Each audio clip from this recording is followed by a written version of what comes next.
these out, or put them away, I guess, if you use them already. All right. I'm very excited, once I find my notes, to talk about this next session.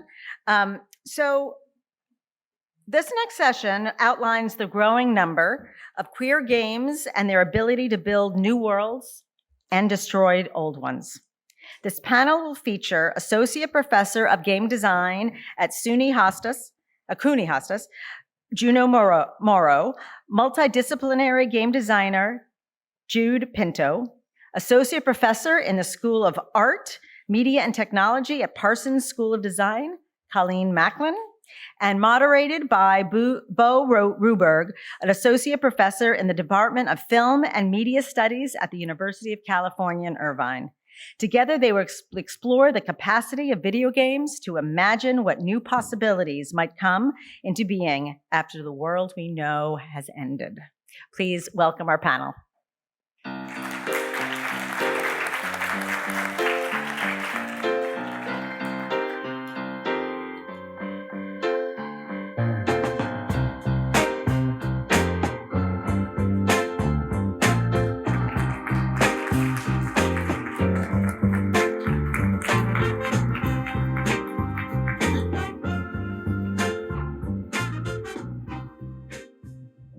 Hi, everyone. Welcome. I'm Bo Ruberg. Here on stage with me are Colleen Macklin, Juno Morrow, and Jude Pinto.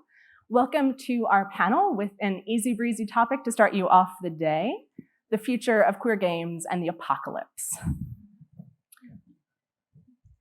Thanks very much to Games for Change for having us, and especially to Lindsay Grace, who helped this session come to life. The structure of this panel is going to go like this. I'll speak for a few minutes just to get us oriented, and then I'll introduce my co-panelists. Then they'll each speak about their own game design projects for about 5 minutes. And then I'll have some questions to spark a kind of group conversation between us. So here's me. I'm Dr. Bo Ruberg. I am a professor of film and media studies at the University of California, Irvine. My research generally is on gender and sexuality in tech, but my specialty is in queer video games, so kind of LGBT issues in video games. My work has two sides. So there's a theoretical side where I'm looking at how video games have this immense queer potential that goes beyond LGBT representation on screen.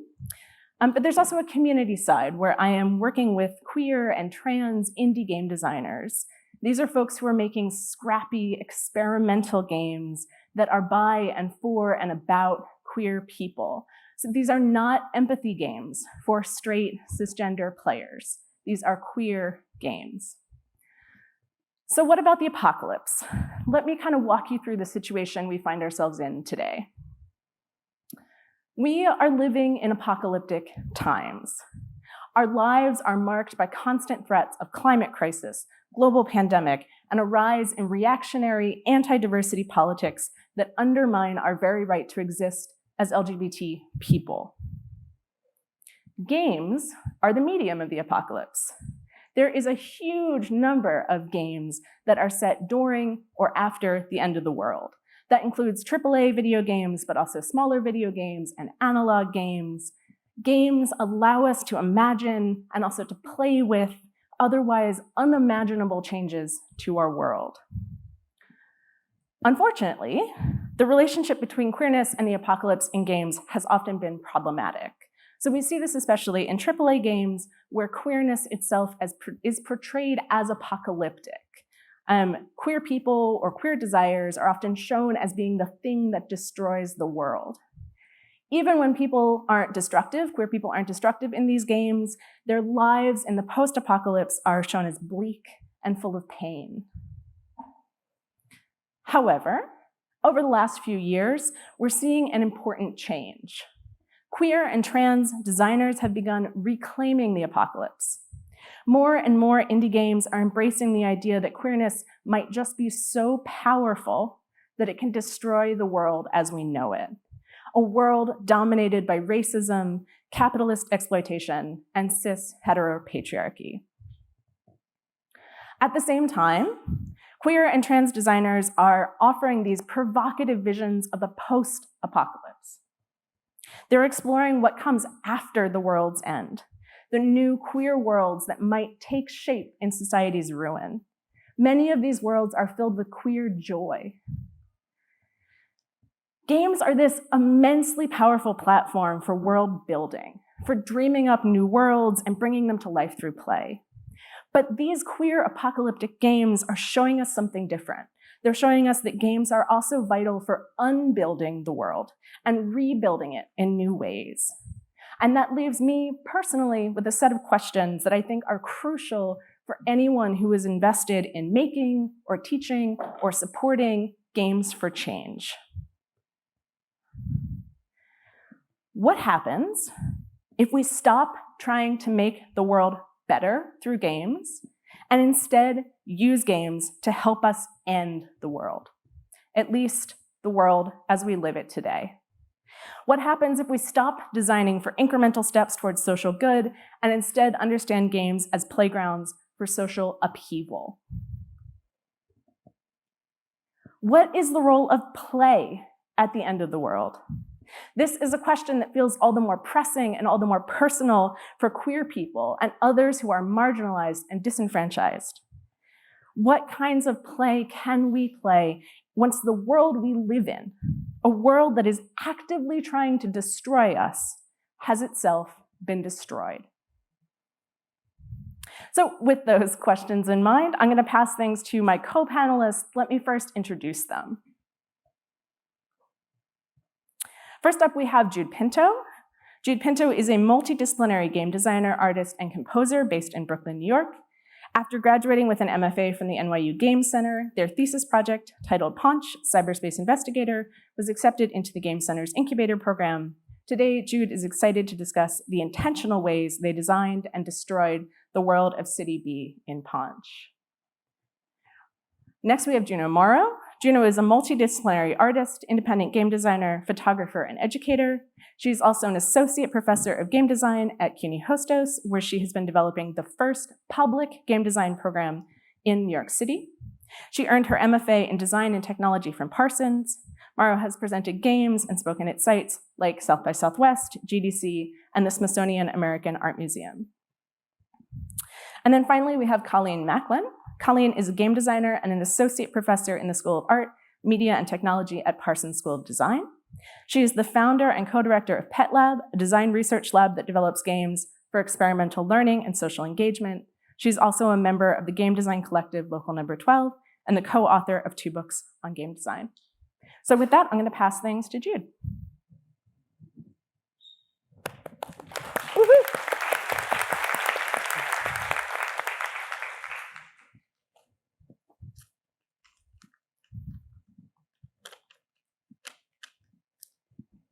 Hey all, my name is Jude, and I'm going to talk about making and breaking cyber dystopia in my game Ponch, Cyberspace Investigator. Ponch has been an amalgamation of thought experiments since maybe about 2018, but it only really became a game when it was my thesis at the NYU Game Center, and later, as Bo said, picked up by the Game Center incubator. So I'm in this weird place right now where the demo really doesn't get across the depth of the world, and I'm on hiatus while I gather some more funding, so I'm really honored to be here today with my fellow panelists to talk about my work, to talk about our work together, and to spark some conversation about queer apocalypse. But in terms of cyber dystopia, we must start with the internet, which on the internet, no one knows you're a dog. This comic was published in Times Magazine in 1993, which was the same year that the internet became publicly accessible. And the response to this was huge because it very simply presented this mind-blowing idea that identity could be so easily manipulated in cyberspace, that you could be anything, even a dog, and nobody would know. Though silly, sort of tongue-in-cheek, this concept inspired a lot of very interesting early queer utopian thought about the internet.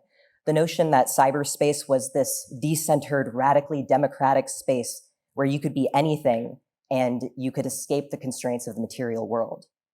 So how did we get from here to here? Short answer, the capitalist machine.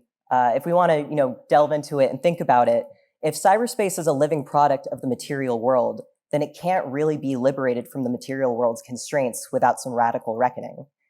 And somehow, since 1993, we're back to where we started. We're inching towards this apparent utopian vision of a free cyber dimension, except it's being packaged and sold to us. And they're also asking us to conveniently ignore the biases of those who control the means of its production. So that's where this story begins. There's a world like ours, and a climate crisis like ours, which inspires its wealthiest leaders to create a new home to protect the working class, a place named City B. Generations later, its inhabitants, body and mind, have been transported to City B and have forgotten the world beyond. Family ties are severed and ancestry lost. City B reflects a class-gated material world in which its inhabitants have never even known. So that's the setting of Ponch Cyberspace Investigator. The game follows a masked woman named Ponch and her hacker allies who conspire to unearth and archive City B's sinister past while also grappling with their own. So from the beginning, I wanted to make a cyber dystopian game that resonated with lesbians of color, but in particular, those like me who feel a variety of complex forces between their home here on stolen land and the home in which raised their parents and their ancestors. So that's a pretty hefty task, which I thought it made sense to kind of start with some rules here.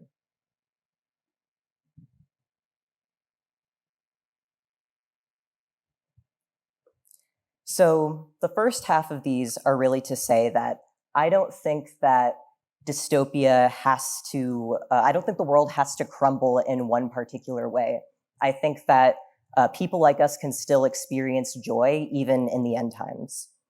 From a more values perspective, of course, this game can't be written by one person if it involves a lot of sprawling identities, and specifically indigenous futurism. So I have a responsibility to confer with other people. When it came to building City B itself, I purposely used 3D blocks or sought out totally free 3D assets to really hit home that this is a reproducible world. However, everything 2D here is totally original, from the people to the signs to the things that people create. While the city is lifeless, it really is the people here that bring it to life.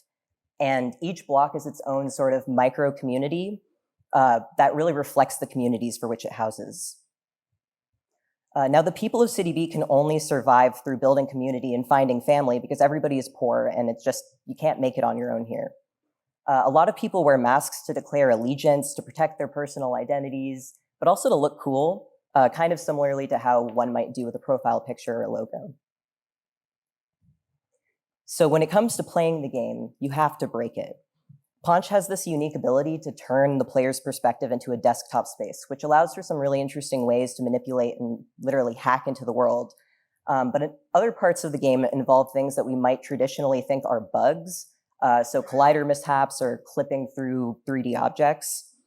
Because when you break past the bounds of the level, you get to see all of its flaws. You get to see that the ground doesn't end, or the buildings don't end where the ground ends. They actually continue. And it's in these flaws where a lot of important answers lie. But do these answers mean the end? I always thought that if I don't want to bury my gays, I can't bury their world either. So the hope here is to create a dystopian story instead of just a simple happy ending, thinking about something that's more hopeful. There is a world beyond City B, but a new world doesn't have to be a perfect place that rises from the ashes of the old. It can be a demolition ground where we prepare to repurpose the rubble. Thank you so much.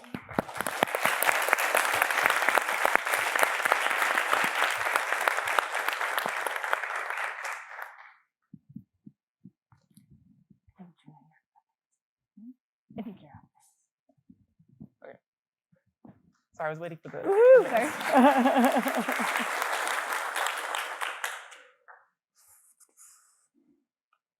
How are y'all doing today? Good, good. I'm anxious.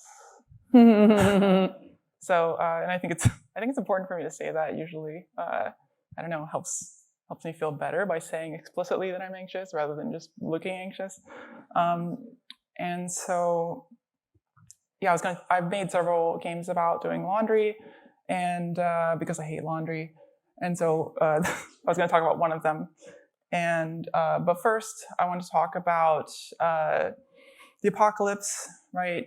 When we think about the apocalypse, we usually think about something situated in the future, not usually the present, not usually the past. And so I'd ask people to think about the apocalypse as something not just potentially in the future, but something that's happening simultaneously in other places, in our own lives, in the past, We can have a world in which the apocalypse is now for people living in Uganda or Saudi Arabia, while we're just looking at the apocalypse in the near future, something to look forward to.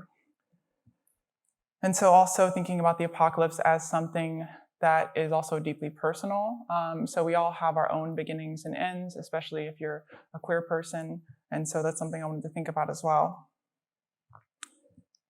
And so the game I was going to talk about is called Conspiracy Theories About Myself. And so, like I said, I'll have a lot of anxiety, specifically social anxiety. Like I'm very sweaty right now, just so you know. And, I was bullied and shamed a lot when I was growing up, both at school and at home. And that was really hard. I internalized a lot of that. And so I ended up making this game when I was dealing with a lot of those feelings all at once. And so it's based on a personal experience of mine. And so it starts off in my boyfriend at the time's apartment.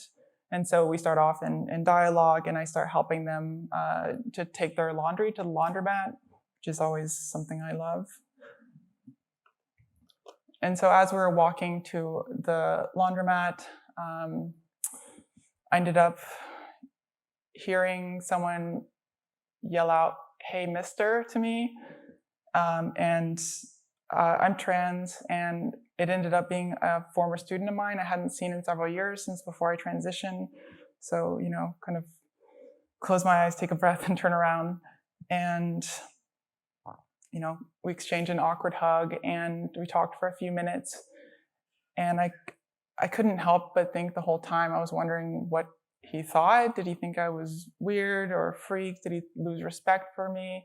How did he feel? And I kind of really struggled to get back to the apartment after we dropped off the laundry. It was a time where a lot of people would stare at me in the street. And so I could feel that weight of all of those eyes on me. And so I decided to make a representation of that experience in which it's a very menacing world. It's very loud. It's high contrast, but discernibility is low, so it's hard to actually see things. Everyone is staring at you with these like Cyclops eyes, which is, no one wants to be looked at by Cyclops. So if you like relaxing, stressful, wholesome games, I don't recommend playing it. It's very stressful, not fun generally. And so it looks a little bit like this. So you actually, it's not a VR game. It looks like it. But you have two separate eyes, and you actually control each eye independently. And so you can see my glasses frames, you can see my bangs, holding up my phone. And as you walk, everyone is staring at you. And yet it's also like really hard to see where you're going. And so you have to kind of coordinate your two eyes to look in the same direction while avoiding the gaze of strangers in order to make it home. If you end up making eye contact with people, you start crying, which is how I felt. And then eventually make it home or to the apartment. And in real life, I cried for a very long time. Then I couldn't speak at all. I couldn't say anything. I couldn't describe what I was feeling or anything. I was feeling this unbelievable shame that I felt I felt shame about having shame. Nothing bad had even happened in this experience. The student was looking down at my chest. That was like the only thing that felt awkward, but I was crushed by it. I just couldn't do anything. And so this whole experience was just informed by, my awful experiences as a child growing up. And so since I couldn't speak about it, I was crushed by shame. I decided to make a game about it instead. And that was my way of voicing that. And so by creating this kind of terrible world that's a manifestation of my inner world, kind of internalized transphobia, it allowed me to kind of destroy it and the power that it held over me, and allowed me to talk about it as well. And so I think it's important to be able to tell stories like that. You can not only build sympathy from players, but also you can build community with people with similar marginalized backgrounds. You can connect with other people making awesome work about queer games and making queer games. And you can move towards building something new and better by relieving ourselves of all of that baggage of the past. And so I think it's important to say things out loud, because then you can kind of relieve yourself of the power that those things hold over you. So thank you.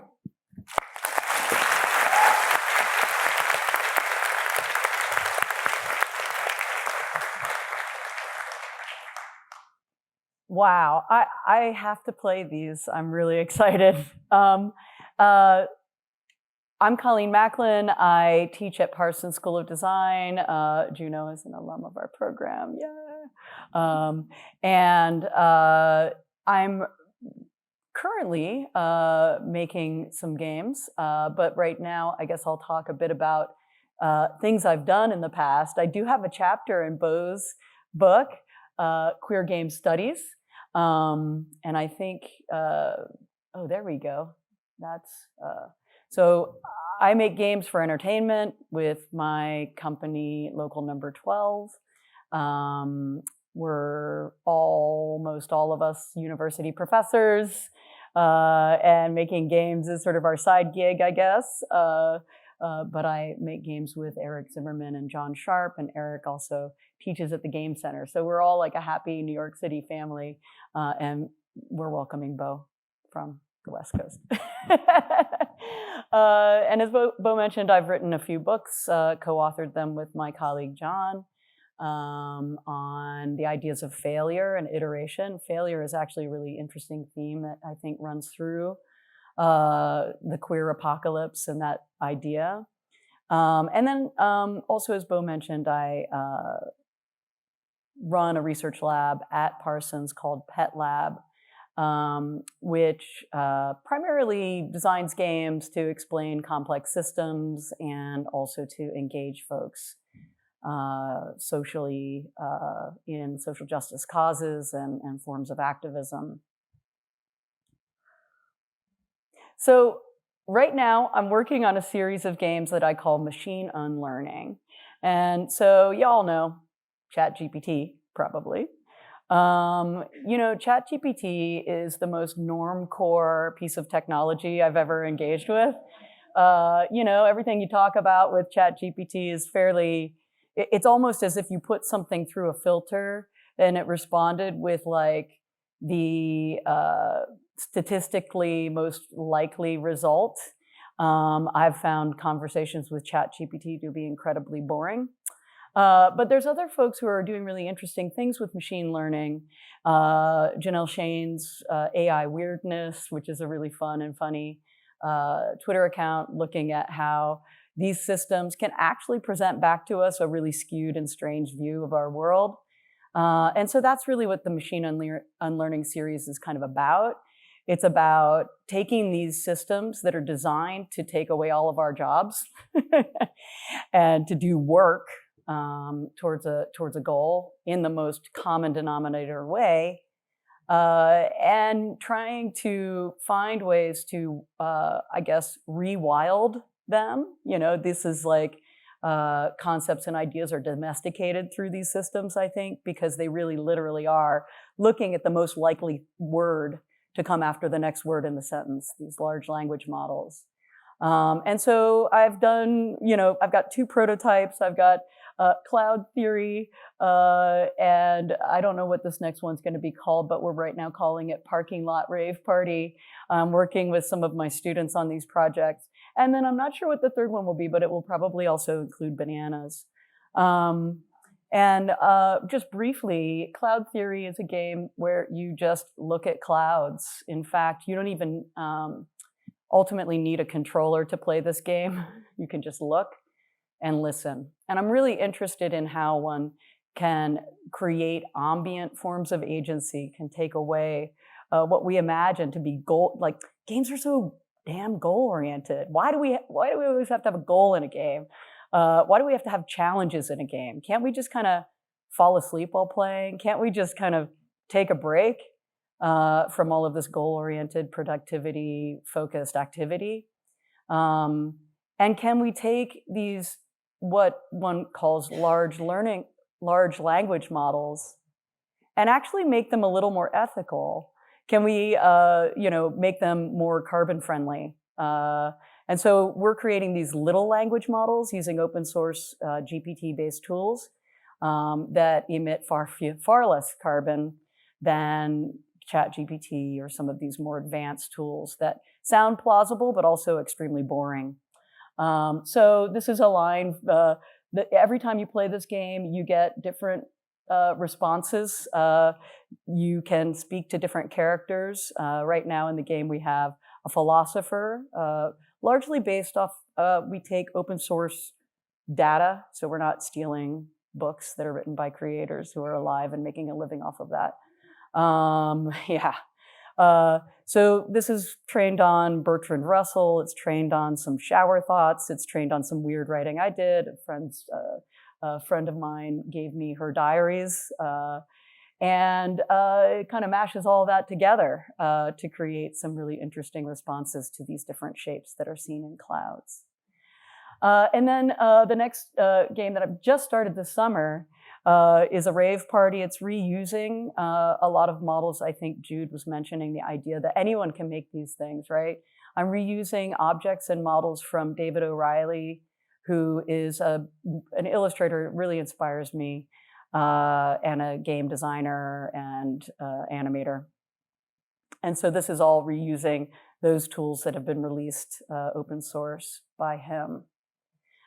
This is inspired by a colleague of mine, Mackenzie Wark, who teaches at our university. She just recently released a book in the Practices series called Raving, which is about the trans rave scene in New York City and her experiences transitioning while finding this world that was accepting and amazing, but also had interesting reflections on the troubling times we do live in.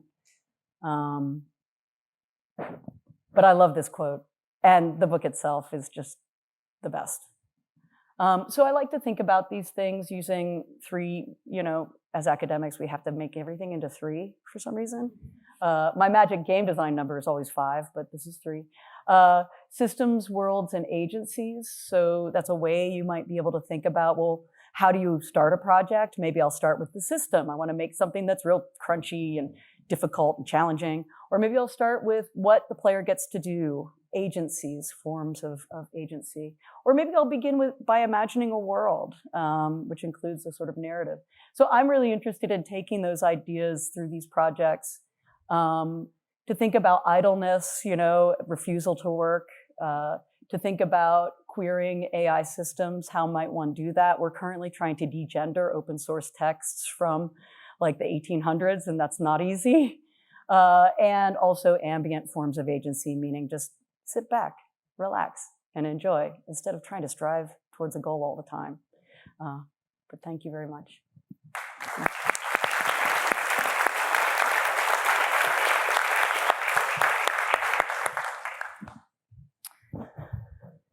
Okay, thanks everyone for those wonderful presentations. So we're going to shift now to the part of the panel where we have a kind of group conversation about our work together. So I'm going to start us off with a question.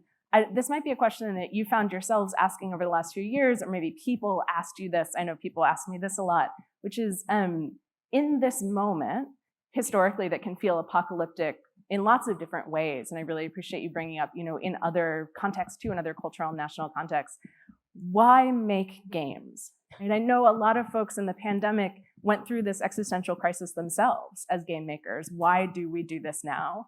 And especially as queer folks. So I wonder if you could speak to that. Why do you make games in this present moment? You want to start? I could start. So I think we should make games because the world is burning. I think it's really important. I think that without our voices as queer people, without that in the public, then we cannot survive. I think that queer identities cannot survive without those voices.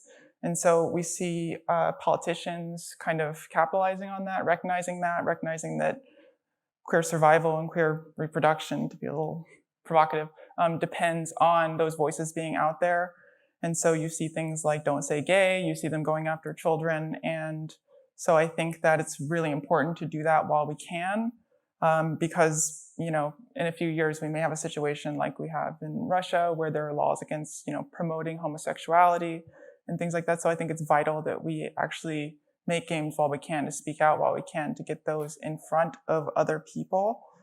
And so, I think that we as a community are obviously fatigued by Bury Our Gays and, all of these kind of focus on negativity and things like that. But I think it's important to recognize that those kinds of things are often a building block towards, things that come with more nuance and things that can emphasize things like queer joy and stuff like that.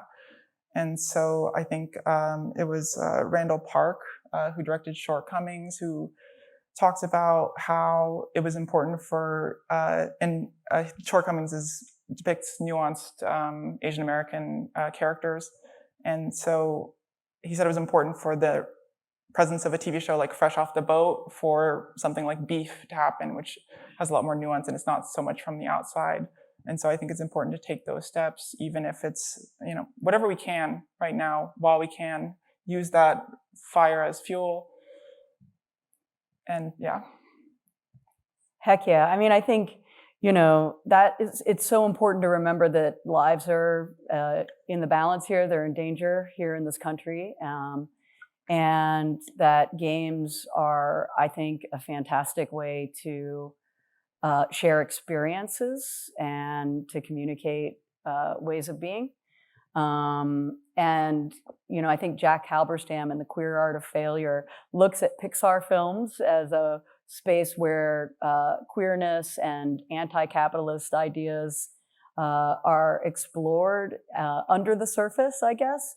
And I'm just really interested in how games can provide a space for messages that isn't always detected by everyone, in a way. It's like a special language that we have.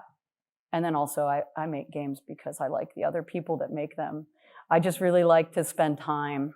If I'm gonna have to work for a living, I'm gonna wanna work with people like this and people that I really enjoy talking to and being friends with. I mean, I think that's a really important thing to do in your life, is to surround yourself with community.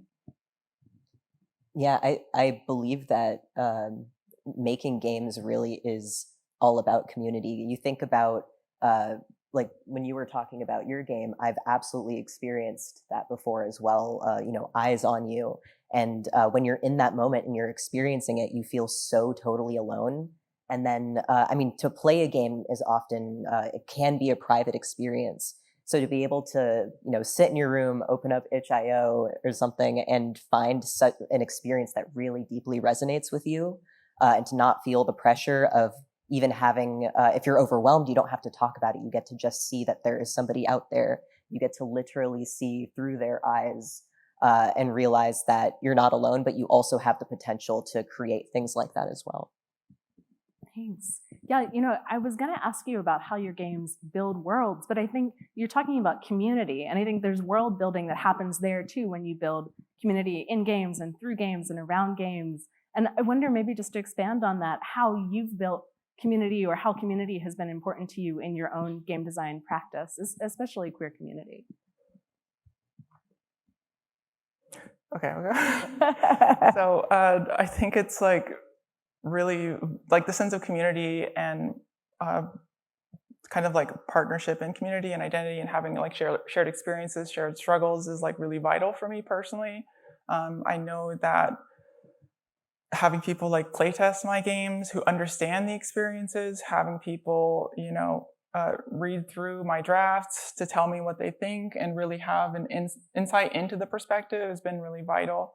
So I think that we have a strong sense of community in queer games, and without that connectedness, that we have chosen family, we have all kinds of queer concepts around community and how important it is. And so I think that's really vital for making games, and we end up having a really vibrant community as a result. Absolutely. When I began my MFA at the Game Center, that was the first time I'd ever been surrounded by so many game designers. And I learned a lot about myself. I learned a lot about what exists in the world. Being able to work with other people to make games, talk about them, to play them.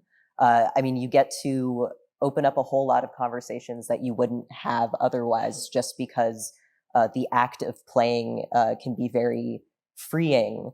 And then also when you think deeply about like what you want to say, you think about the limitations of your own experience. You get to, if you get to work on something that you don't necessarily share the experience with, you get to learn a lot about that person as well. And, over time it will inform your own approach to life, to creating, to art. Yeah, you can't make games by yourself, right? Like, I mean, I guess you can. But if anyone picks it up and plays it, you soon realize that all your genius ideas are terrible, at least in the beginning, and you're in dialogue constantly with not only people who might be playtesting or playing your games, but also the systems that oftentimes act in unruly ways that you didn't anticipate. And I just really like the idea that we're kind of coexisting in these communities with each other, but also open to strangeness and unexpectedness, and to minds that don't work like ours. And those could be human minds, but they can also be constructed minds. And to me, that's so exciting. I really want to push against some of the ways that we think and be open to difference. Yeah, and I'll say even for me too, as an academic, community and queer community has been immensely important. Like if there are any other academics in the room, I started this work about 11 years ago or so, and I felt like the only person in any given room in academic spaces who was interested in queerness in games. And working on a conference, which was called the Queerness in Games Conference, which ran from 2011 to 2018, deeply changed my life, because it would bring together hundreds of queer academics, but also designers and activists and artists, and just being in a space where we would take over a building for a weekend, entirely surrounded by fellow queer folks who were deeply invested in games, showed me that there were people who this work was for and people who could support it. So it's absolutely changed the course of my career and my personal life. I mean, shout out, Bo. I went to one of the early conferences and I broke my foot. Yes, and, you did. It was the best experience I ever had, having broken my foot. I was laid up, and I couldn't come to the conference, but everyone brought me food. And at the end, all the folks from the conference came and signed a card, drew a card for me, and surrounded me. And it was the best feeling ever. So it's not just about these professional communities. We all become really deeply invested in each other as humans too. Is the best. The best breaking of my foot I could ever have. I think it's a really nice transition to thinking about attention here. I started out being let's use games to destroy the world, right?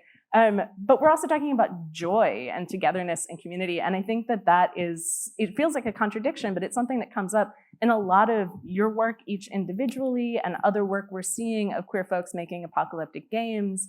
I wonder if that speaks to you. If you find yourself wanting to build worlds, destroy worlds, what do we do with the destruction and the joy together? It's a very good question. It's a good question. Yeah. And I think it's part of what maybe is hard to translate to folks who have not had similar experiences. Why would you want to burn down the world and also talk about how exciting and joyful the post-apocalypse will be? Mm-hmm. And it seems like it's present in each of your games in some way. It makes me think a lot about just the notion of protest, how people come together and, to challenge the structures. I mean, the goal oftentimes is to destroy them. And but I think in destroying, there really is, we have to think about what comes afterwards as well. So I think that's where the kind of building comes in. We can build, we can destroy, we can build again. We can sort of alchemize the future. But I think we can't move forward unless we do so together. And when things reach the world that we live in right now, there are often times you can't just live in the structure and hope to change it from the inside out. You have to destroy it, and you can't do that by yourself. Yeah, we all live in different worlds already, right? And in some of those worlds, I feel pretty safe, and in others, not so much. And I think that that's a big part of it. I think that, what Jude is bringing up is that we're already building and destroying worlds within our own social groups and, in different ways. So, why not rebuild or unbuild in the way that we want and try it out? There's no better form than games because, right, they're iterative and failure is good. Failure is how we actually progress. So I already think that games within them, and as Bo's already written about, games are inherently queer in that sense, right? So. Yeah, and I just, I love fire. Burning things, and I made another game which is called Blood Broker, which is a human sacrifice management simulator. Nice. In which you have to sacrifice humans consensually. It's inspired, at least thematically inspired by the movie Apocalypto, and you have to, from above, you wage these influence campaigns to convince people of the benefits of being sacrificed. And I think I'm maybe more of a critic, maybe more of a negative person. Maybe I like to destroy worlds more than build them. And, maybe I can critique all the awful things in our society, and hopefully someone will play that, it'll resonate with them. And maybe they're more of a creator, a visionary, someone who is less fire focused and, can actually come up with something better or a solution to some of the problems we have in our society. So yeah, fire is fun. I like to destroy things. Maybe things will be built as a result. I don't know. Yeah, I really love how this idea of building worlds and destroying them is different across your work, right? Thinking about how, Jude, your game, you've built a city, but then you also glitch through the walls of the city, right? You're kind of breaking the limits of the game. I wonder about clouds too, right? Clouds are kind of a whole world above us, but then they dissipate and go away. I wonder if this speaks to you. Like, do you find joy in that act of destroying the worlds that you're building through your games? Aside from setting them on fire, which I love. I mean, I really want to make games that make no sense. Like, to me, destroying meaning is part of the activity of destroying worlds. Like, we make sense of the world, like sense making is part of that. My colleagues at Parsons are designers and they're all trying to make things make sense and work better. And I'm like, well, what if we actually don't do that? What if we embrace nonsense? And if we open ourselves up to not promoting certain forms of meaning, but rather enabling others to create that meaning themselves. And when we see a shape in a cloud, all we're doing is we're seeing that, right? And I think that's, to me, the most beautiful thing about being human, right? We can all make our own little worlds, and they can either make sense or not, and that's okay. Yeah, it's so interesting to hear your perspective on that, because I feel like the way that we approach our work is kind of two sides of the same coin, which is when I started working on my game, I was really inspired by The Watermelon Woman by Cheryl Dunye, which was, creating history, feeling like there's something missing, and doing the research and really imagining what it would be like to be a Black woman actress who's also a lesbian, and the beginning of actors really picking up in the U.S. So I was really inspired by that, and I was particularly I really wanted to see noir center flawed lesbians that looked like me. So I really wanted to address those experiences, and there was a lot of joy in building that. But it's not simply just it's anything. I mean, it is literally a dystopia. So it's not something that's just throwing a blanket over the problem. It's being we can be the villains, the heroes in this story. We can build the world and destroy it, and also be very flawed, and we can be sexy and gross and weird in the process as well. Yeah, I'm gonna be sexy and weird and gross. That's amazing. So we have just a couple minutes, and I wanted to ask one last question, which is unfair to ask you quickly, but if you have a quick response. So I know we have folks in the audience who work in education, who work in industry, for whom this is maybe not the kind of game making that they're used to talking about or teaching. do you have anything that you'd like to put in people's ears, like any kind of takeaway message for them if they are, teaching folks to make games or putting funding towards games? What should they take from this? Don't try to define games. Stop it. I'm like an elder here, and I came up at the time when everyone was trying to define what a game is, and I think that can be used to exclude. And I would say be good with things not being games, but even though they're games. Yeah, really, you took the words out of my mouth. Yeah, no, really. I think the most fun I've had making games is, accepting that there are things that I don't understand and maybe shouldn't, and like really leaning into that. So, leaning into things that are strange and non-traditional, and just making sense of it for yourself, not trying to meet some sort of expectation of what it should be. And I'm going to echo that as well. I think that it's important just to make things that resonate with you, make things that feel right, whether they're games or not. I mean, they can be games, they can be game-like. It doesn't really matter whether they are or aren't. The important thing is making and making constantly, making again, trying things differently, and getting that out there.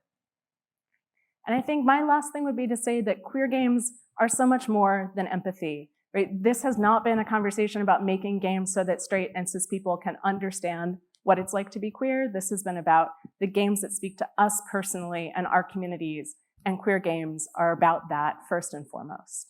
So thank you so much to my co-panelists. Thank you for listening. We appreciate it. Woo-hoo!